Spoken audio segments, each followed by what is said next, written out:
not kicking her out. Like, all right. I think we're recording now. There's like I don't know, a lot to talk about this week. I don't even know where to really get started. So, joining us today is Shauna's daughter, Kelly. I guess I'm supposed to be nice and not curse. It's very hard. So, Shauna, why did you drag your daughter onto our show? What would she like to talk about today? You guys are muted. You're muted, man. You got to put the man.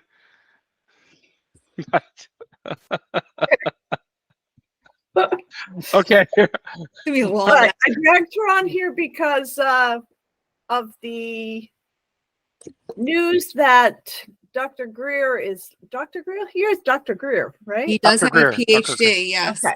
Yeah. Yes, that he is headed to Westfield, and that combined Westfield. He came from Westfield. Did he? Yes, he. I may be unclear, but I believe he had something to do. It sounded similar to what Stephen Hopkins does here. I believe he had something to do with the World Languages program. Okay, sorry. Irrelevant. No, that's okay.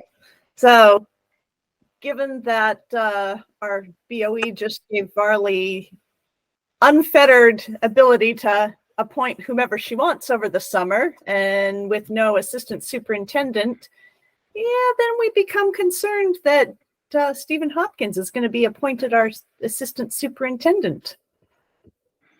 So that's a little concerning.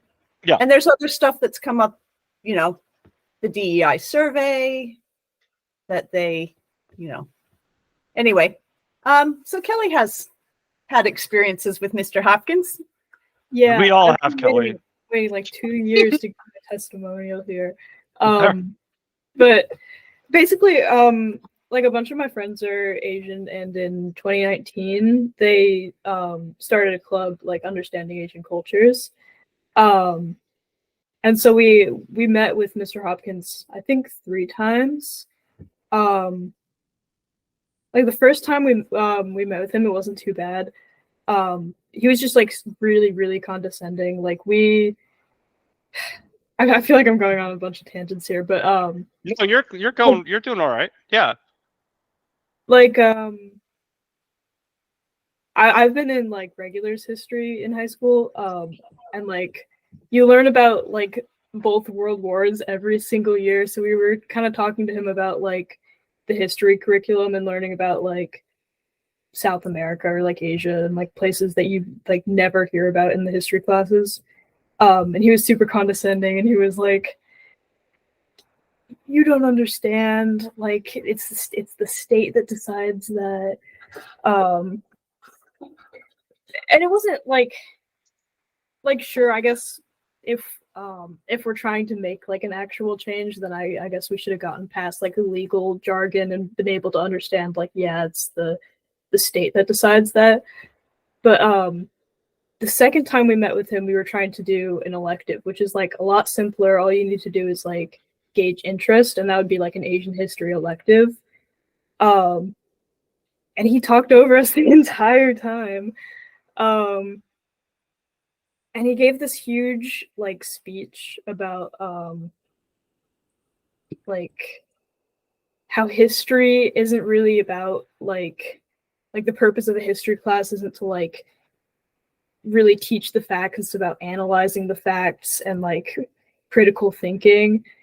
Which like history about? Sorry. What was his art? So history is not about learning facts or critical. So what did he believe history was taught to do? Like analyzing history, which personally I disagree with, because I feel like history is supposed to like give you foundations to understand how the world works.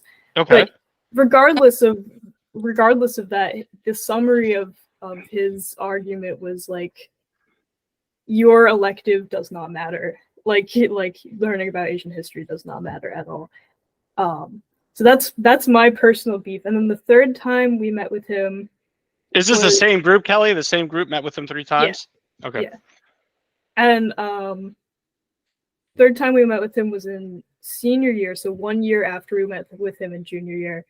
And I'm not sure if you're aware, but like senior year was when there was like a big push towards like inclusion and stuff. Like they introduced the like gender neutral bathrooms and stuff. And so all of a sudden Stephen Hopkins was like, yeah, we can do your elective, just like sign here and here, and then we're gonna send out a form to gauge interest and we'll have your elective. And they made us an official club and like all this kind of stuff. And I don't know. I know why they did that, Kelly. Do you know why they did that all of a sudden?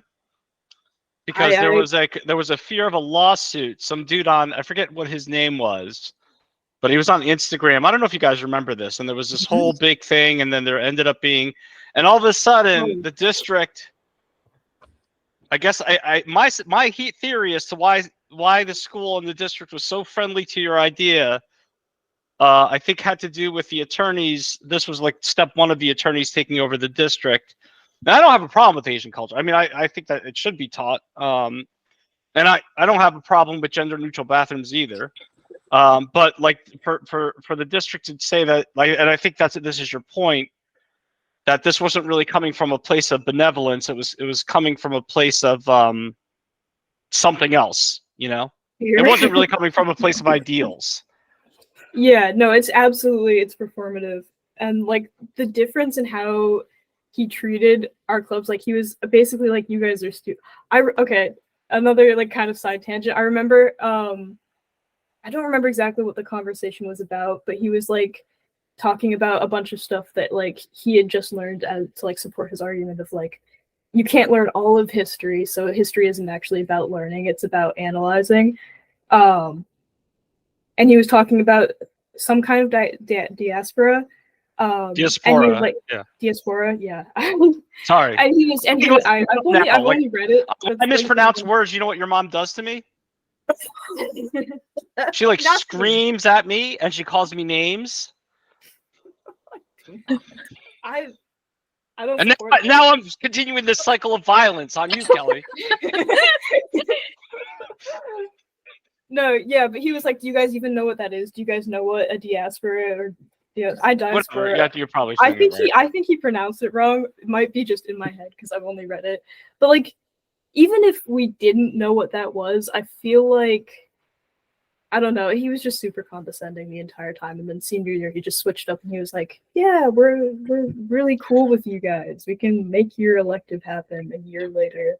Well, the condescension isn't like new. I mean, like, and he's usually not very like.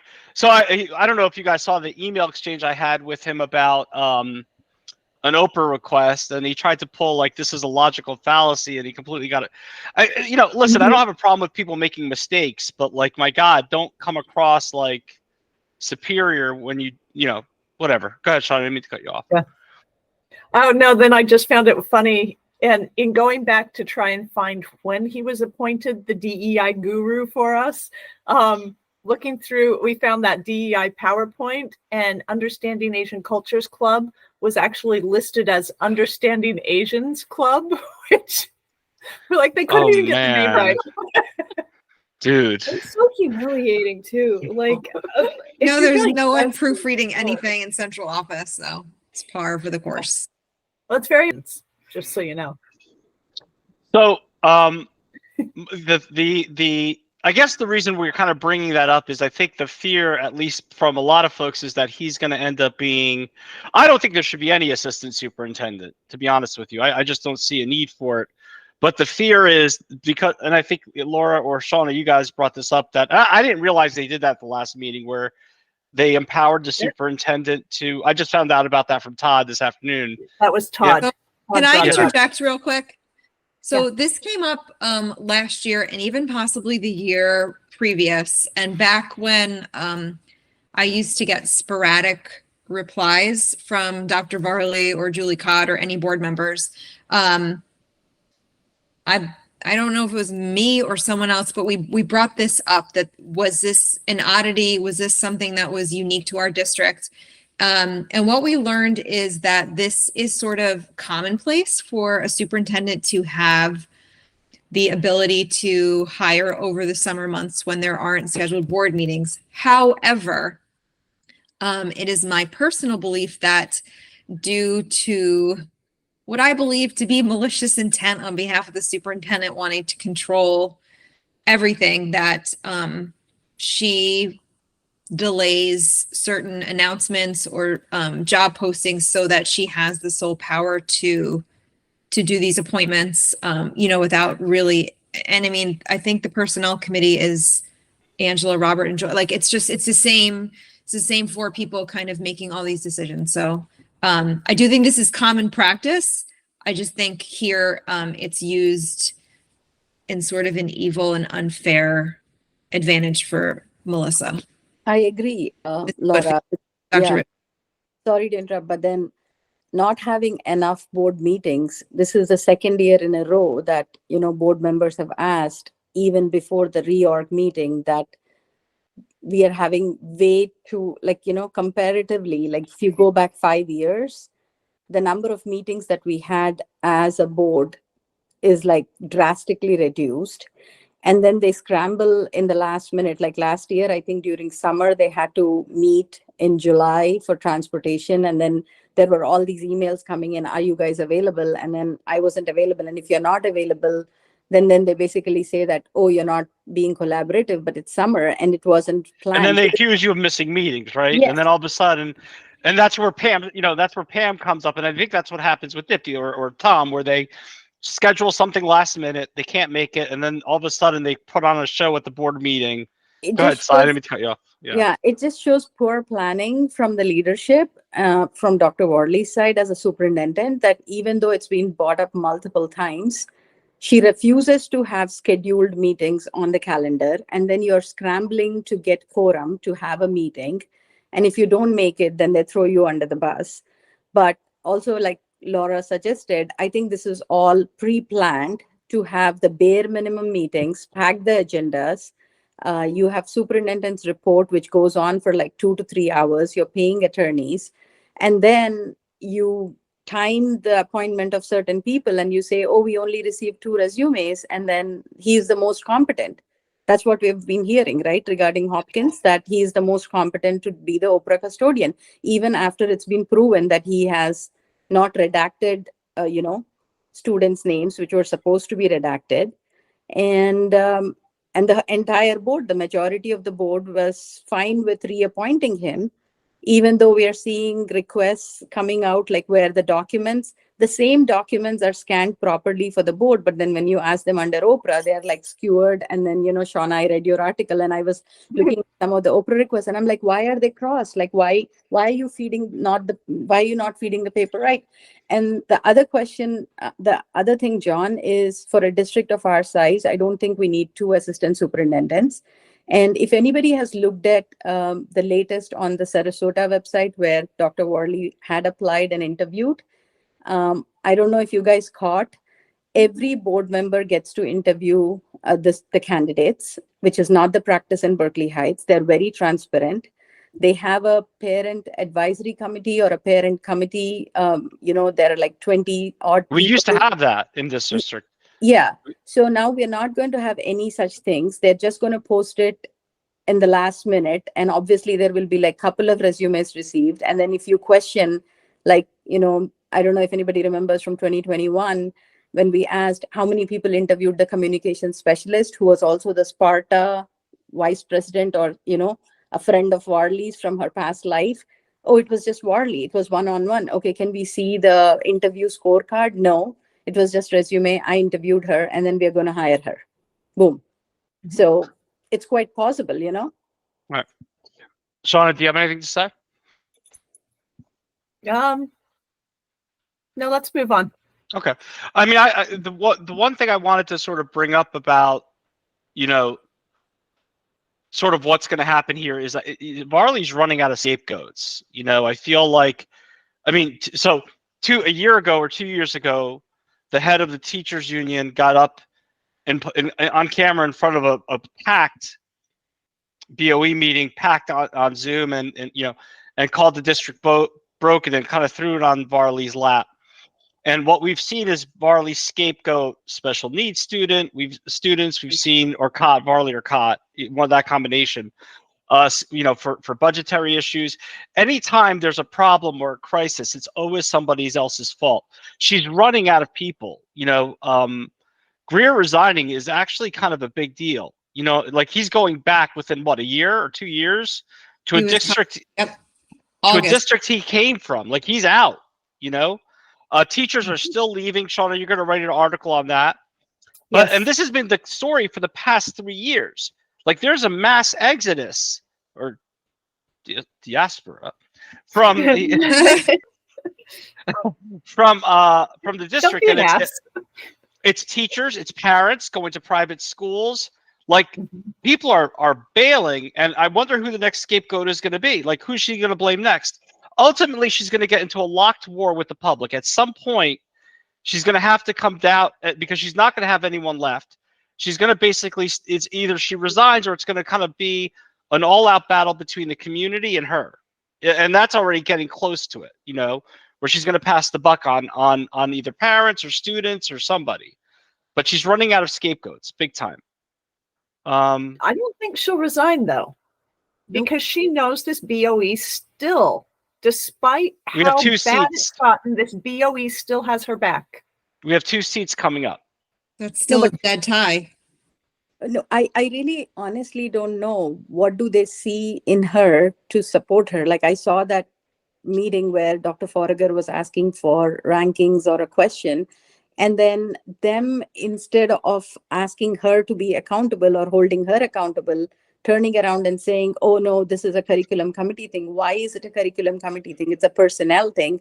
It's a proficiency scores thing. And I think I looked at the data that you provided, JP, and I think we have to also look at comparatives from how were our schools doing under Judy Ratner, 5 years ago. Well, actually, I did do that. So Yes. under Ratner, like we weren't doing great, but we weren't like, we were stable. Like math was stable, but not good. I mean, we were like not in a good place with math, but we were better.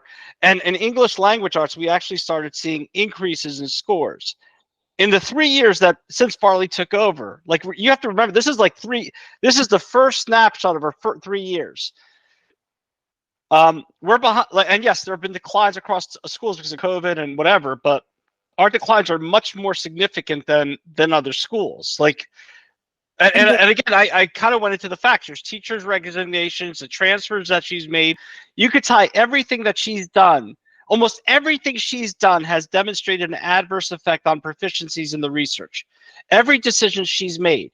And I think what she's thinking in her mind is that 6 or 7 generations of students are acceptable collateral damage for what she thinks might be a hypothetical betterment of the school and a resume build. She's not going to be here when when 6 years is up and there's no tangible evidence to support that anything she's done has improved the district.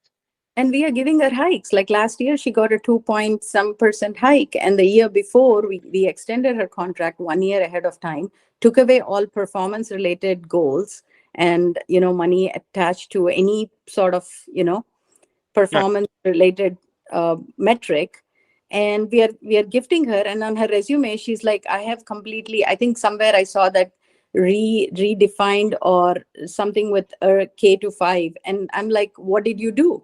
What did you deliver? What is it that you actually did? Because I am yet to see her make a presentation on her own. It was always either Mr. McKinney or Mary Beth Copez, or, in most recent times, it's Dr. Greer who answers the questions. I have never seen her make a presentation. The one time she did last year, and when she said that, students' performance increased or improved, I said, can we see the metrics? And she's like, oh, this is just a 25-page strategic plan. It's in our 85+ page document that both me and the administration have. And I'm like, can you share that with us? And then I got a 25-page document, and then you go back and forth, and she's like, oh, I was just merely exaggerating. So somebody needs to hold her accountable. And I think if anybody is currently in a place where they're currently, you know, unable to decide or freaking out right now, it must be her who's going to do the job, because I think Mary Beth's leaving at the end of this month, and now Greer's resigning. So who's coming to rescue? It is Pancake. diaspora. It's diaspora. I just had Google. What I did had Lara Google. say? Who's coming, The Lara? pancakes will rescue her. I would love to see that. And also, if you need immigration lawyers, Diaspora Law in Elizabeth, New Jersey has 4.5 stars. Okay. So it looks like I mean, that was the first search result. Was it really? All right, I'm sorry, Laura, go. no, I just wanted to add, and then we can move on. Per the Westfield Public Schools agenda for June 13th, that Dr. Greer's contract with the Westfield Public Schools will begin on July 1st. I'd leave too if I were him. So Yeah, man, he and Mary Beth, their last day is both the last day of the month. Now, so we, you know, it's not our typical habit to go underneath central administration in terms of who we talk about, but you know, Hopkins has become quite a figure in terms of like the emails that we've received from parents, like from Oprah requests, some of the things that we've seen that families have said he's done, things he's communicated to us and how he's spoken to us. You know, Teachers have reached out. and the fact that he's been given such more and more positions of prominence. I mean, now he's ahead of world languages. That's been sort of tanking. DEI, no one knows where you know, I don't know if he's the head of that or not. I thought he was, but that, you know, neither side, those for DEI or those against DEI, like what we're doing. I'm for DEI, but I don't even think we have a DEI plan. I was going to say, what are we doing? There's nothing on the website. He's the head of Oprah. I mean, he really what it comes out to is that these positions, like the Oprah custodian, is just turned into sort of this goon position, right? Where you're just playing defense and really blocking access to information. I'm not saying he's that. I'm saying that's what they're turning this position into. All right, let's move on. Anything else that we need to talk about today? JP, my take on why we have an Oprah custodian is, I looked at some districts which have a special Oprah custodian. I think the main reason, and this is just my inference, I could be wrong, is because Julie Cott is a licensed attorney, okay? And we have 2 existing ongoing, I think we had 3 cases. One was with GRC on improper redactions, which the district lost. And we have 2 existing ones currently being heard. Oh yeah, and her license is on, right? Yes. So if she loses them, the name is basically Berkeley Heights Board of Ed and Julie Cott. So she effectively, and I think they planned it like late last year, that she does not want her name on it. And right, so they're gonna put someone on there who doesn't care. Yes. And you know, and basically violate the laws, and whatever happens because there's no consequence really. And then we are on the hook, like we, the taxpayers, are on the hook for, you know, Francis being there while awards are being given, and while, you know, we get 2 Oprah requests in like 5 weeks, and then we still pay for him an additional amount of money. And has anybody looked at the contract of Mr. Greer? Like, you know, I think the total cost, but Hopkins makes more than Greer. So if he ends up being the interim superintendent, I don't know if he has the license, or maybe we'll even pay for it. Like, you know, we'll pay for mentorship and him to get the license. We'll be paying a lot more than Dr. Greer if Hopkins is chosen, you know.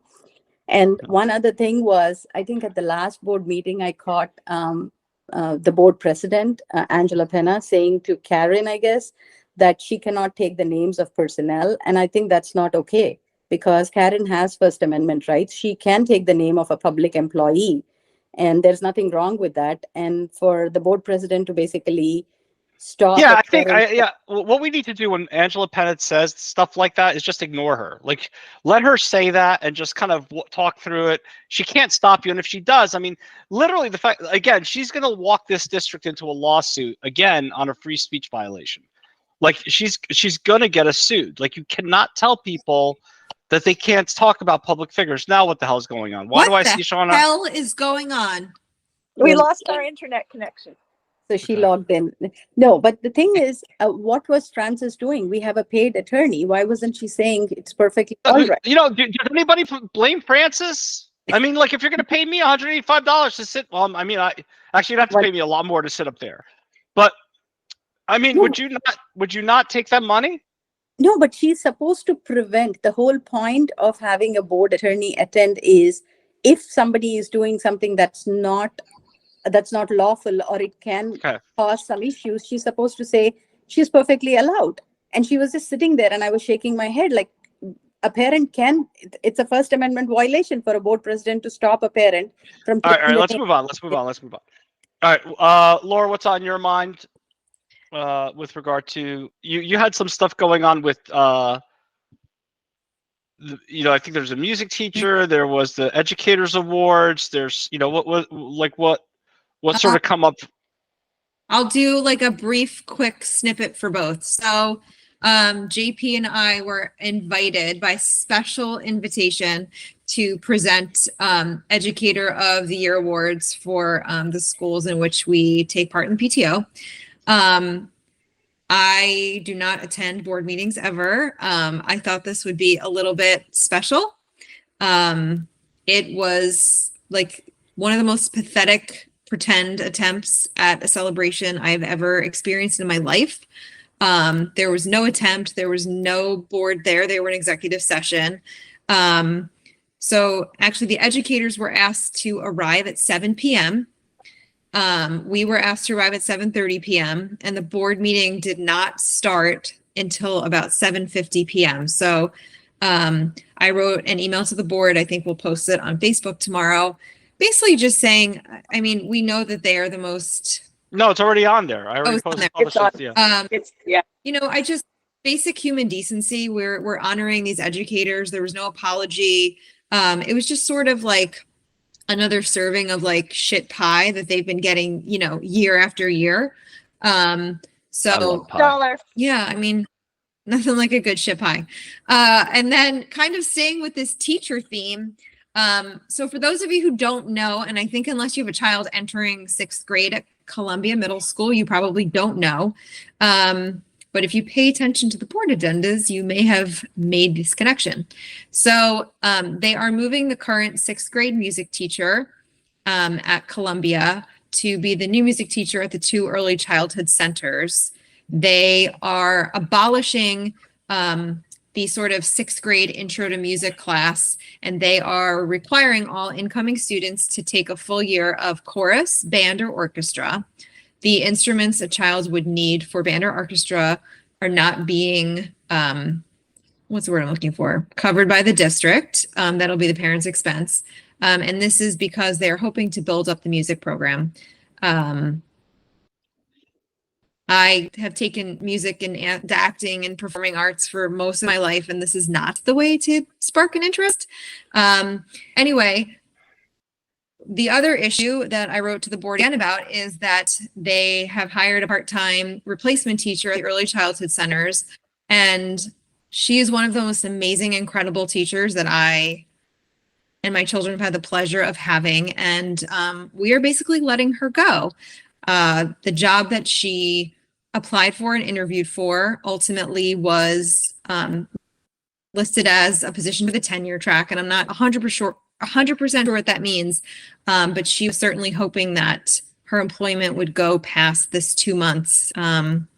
So for me, I just feel like if we get good educators who are here and want to be here and want to educate a specific group of students, especially the early childhood students, because that, I think each level is unique in its own regard, and it's not for everyone, that we should do whatever we can in our power to keep them. Side note, also posted on AppleTrack for Berkeley Heights Public Schools teaching is they currently do not have an orchestra teacher to teach this required orchestra class for 6th grade. So it's just sort of all like what, I'm not going to curse, what the F are we doing? Like, we have this ridiculously stupid plan, but we don't actually take the time to figure out if we can, make it work. Okay. Yeah, Varley has done, the superintendent has done so much damage with teacher transfers I mean, so I started getting into the research. I didn't really think it was that much of a problem with the reconfiguration. I thought the school changes were a problem, and they are. If you look at the research, changing schools is a problem. But as I started digging into the research on teacher transfers, man, the news is not good. I mean, you are losing years of experience and adjustment, and kids are paying for that in terms of a teacher having to catch up with the learning curve. Because you throw me in a population I didn't work, I'm gonna have to learn. The first year of me working with clients, they're not going to get the best that I'm basically they're essentially I'm going to provide my baseline service until I get to learn. And so teachers aren't different in that respect in terms of their profession. So the amount, like with all the resignations, I think it's up to, like, you're going to write an article on this, but I think the total for 2 years is like 90 or something like that, if I were to count right. And then the transfers on top of that, it's nuclear, man. But I'm a little upset with you, Laura and Shauna. Why? And I'm going to show you why. Like, I thought I made this cool picture for the article, but why this time? and no one laughed at this. I thought this was funny. Wait, I That's didn't funny. see this. You didn't send this. You didn't see it? So this was That was a Oh, the cool nice picture. art. That was a cool Huh? picture, JP. that was, but no, none of you said, JP, that was really funny. None of you said that. I didn't even know this was published. Yeah, you don't care. I don't care. Shauna is gone. Oh, there they are. Right. I'm just No, like, I I'm like your text bitch. I just do Shauna. what you tell I me to do, saw- and there's no like appreciation for me. I appreciate you, John Paul. What's the next thing we're doing?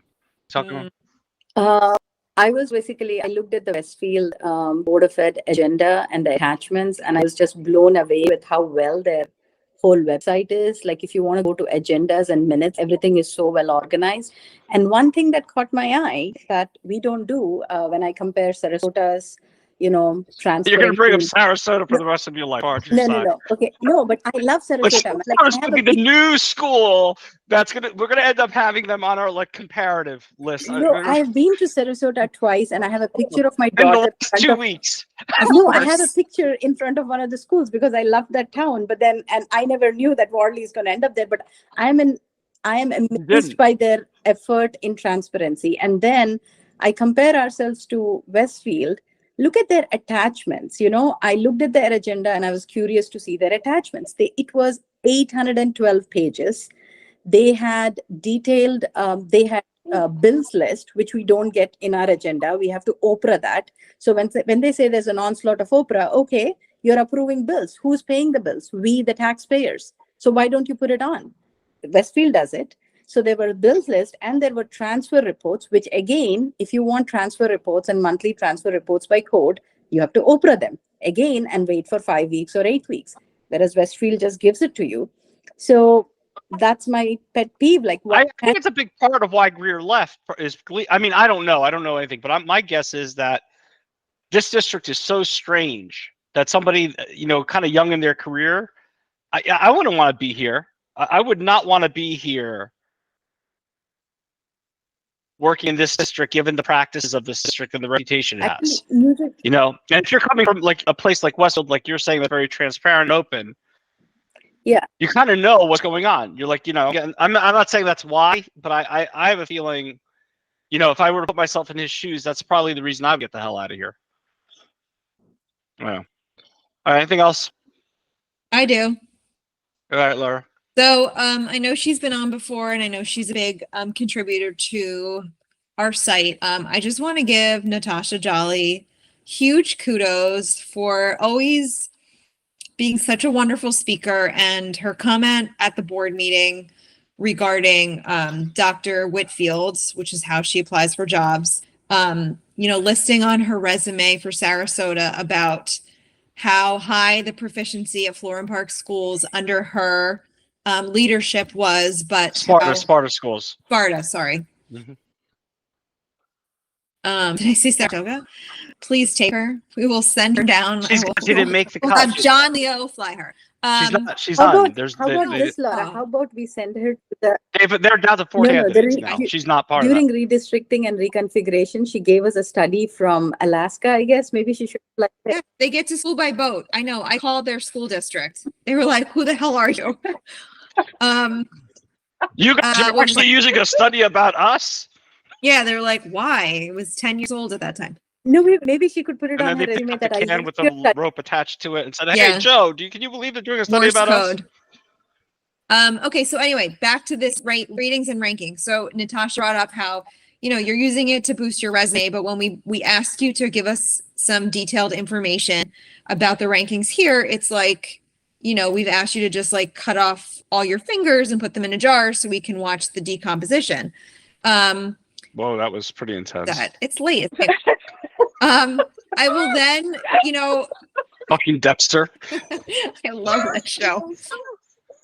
I will then use that against a district meeting John Paul and I were at this week, where the superintendent and the assistant superintendent both gave kind of overviews, and Angela Penna was there, and they were talking about what's going on and what's on the lookout for the future. And I don't think there's anything wrong with looking at how we can get Friday Night Lights, or the fact that we've miraculously budgeted to, redo the logo at Columbia Middle School so that the front sign doesn't have the tigers.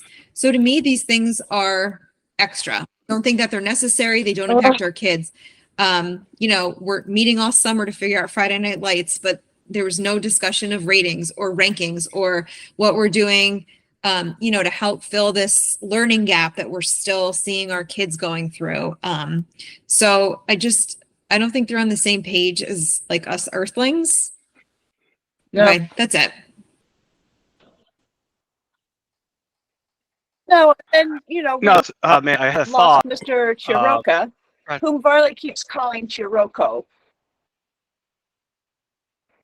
both in writing and in person. And the funny thing is, he and his wife were both there. It's like there are two teachers there named Chiroka, and she can't get it right. But anyway,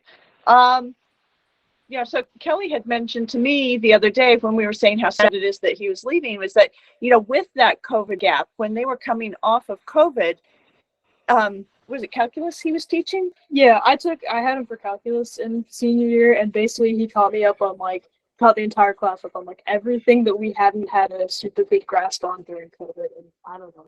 So you've got a teacher Big teacher who's addressing that learning gap, but now, oh well. I want to go back. And he's listed as retiring, but I am pretty sure that he is going elsewhere to teach. And I'm not sure how that works. I'm not sure why they get to say retiring if the person is actually going to teach somewhere else. But I don't think he's the only one. I think they're listed as retiring, but Mary Beth Kopaz, she said she'll be looking for a job in the fall or something. So she's not No, she's just getting the fuck out of here. Oh, I cursed. maybe someday. Can we have her on? retired. Would she come on? Let's invite her. Something. Varley? That would be Listen, hysterical. everybody's invited here. Dr. Varley. No, but everybody is. Like anybody in the world. Whoa. If you want to come on, Whoa. come on. I don't care. All right. I have something important to talk about. Can I bring something up? 5 minutes. I'm getting really tired. Okay. You brought up the fingers in the jar? Yeah. Okay. I've had this theory now for 5 years. And I need you guys to just, sit back. All right. So you guys all familiar with Ted Bundy? Yes. Yeah. Okay. All right. Just give me. No. You're going to put a video on. It's going to be No, disgusting. man. Just relax. Ted Bundy was a serial killer. And he was a good-looking guy and actually accomplished. And I think the reason he was guilty was because of the monobrow. If you look at this, I think if he shaved this part or waxed this part, the jury would not have found him guilty. I think he was found guilty simply because he had like this mustache in between his eyes. And that's kind of what I wanted to say. But the finger in the jar thing is what kind of prompted me to that. Because he was a serial killer. But that has nothing to do with fingers. You went to unibrow, and that a physical feature. He's is a serial that- killer. He's the kind of guy that would put fingers in a jar. That wasn't his MO. I mean, my kids are all getting body parts when I go, and they're gonna bring me out on Halloween. You're Ooh, fucking weird. All right. Well, Totally lost. I, This is like really disturbing. wait. So your kids This are is going to way walk more- around with your butt? Wait. I just want to be sure that I heard what Laura said.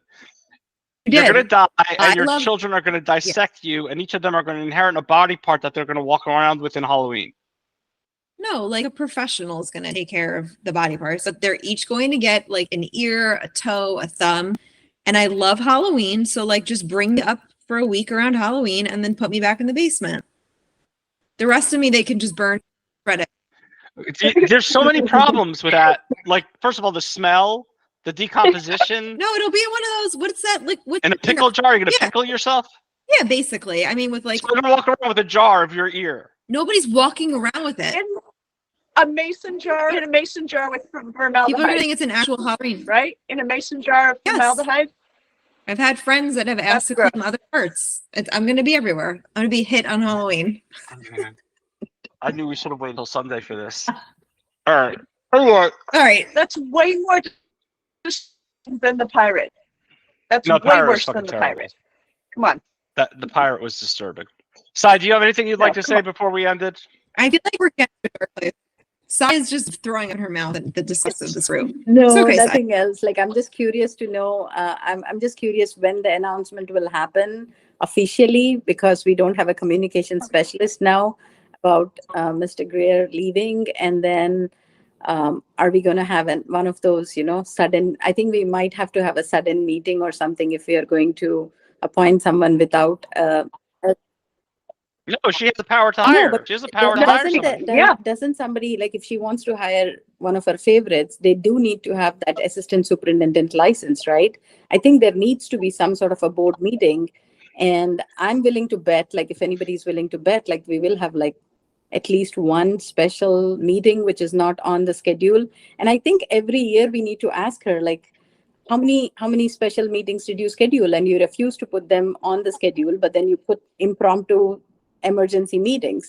So is anybody willing to bet that we're going to have a meeting in summer? No, Well, they it's don't- going to be I don't know if it's going to be. an appointment. It'll be an appointment for an interim superintendent no until meet- they hire. So And no then- meetings between now and August is what you are betting on. And I'm So listen, like we know that there are multiple lawsuits that are ongoing. There's this GRC. One of them is my case. Another private citizen has a case, and the district keeps pushing and pushing and not doing what the judge is asking. So may there be? I don't see this being a public board meeting. They're a committee of they're a board of committees. Sai, like just so you know, yes, they I. work in private committees because we're such a big district. Yeah. So yeah, no, I mean they like to do their work behind closed doors. So don't expect And then, like and then And the committee. I know that they have told you not to bring stuff up in public because you should have asked it in the committee. right. And then when you And- ask in the Yeah. committee, Julie Cott can get to, like, do her own spin on the minutes and then, twist them like what she did with Dr. Forager. And then you have to basically, Yeah. that's what's going to happen. But let's see. And then I feel like whenever these cases come up I think it's Elizabeth, right, Laura? When the cases come up, we should all go and actually, Oh, make it. well, the next court date is June 23rd. So school's out. I may go. And I have a hunch about why they were getting pushed, because we have a multi-billion-dollar law firm and they cannot produce like what the judge is asking. Like, I've looked on the New Jersey courts.gov, it's public information. As long as you know the case number which Julie announced, you can see what the judge is asking and what is being denied or delayed. I have a feeling that it was just delayed because of Julie's contract and the hike that we just gave her.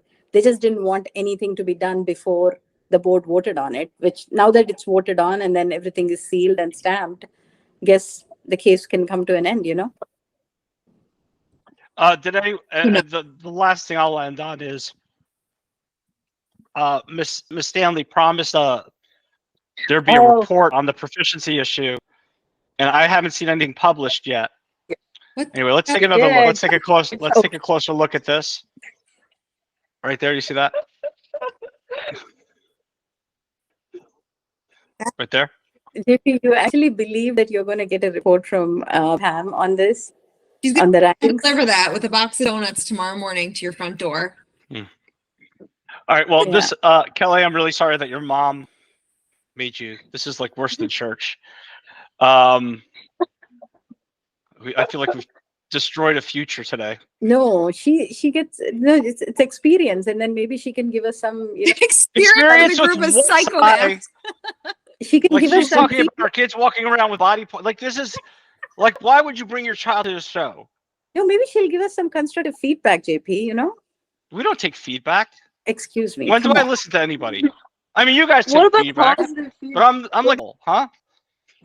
What about positive reinforcement? I tell you what you can do more of.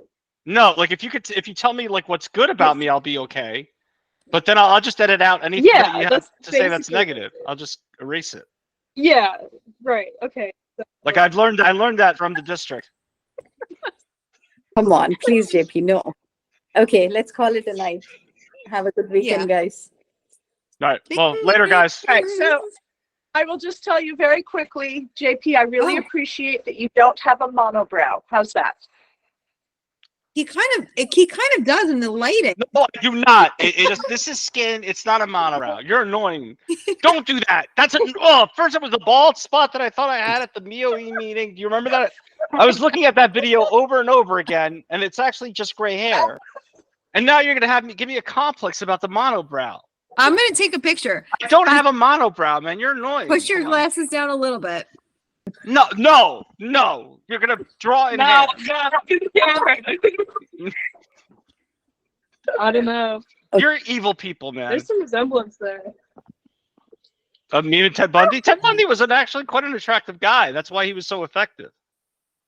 Yeah, just killed a lot of people. Yeah. All right. Cheers. All right, later, guys. Bye. Bye. Thank you.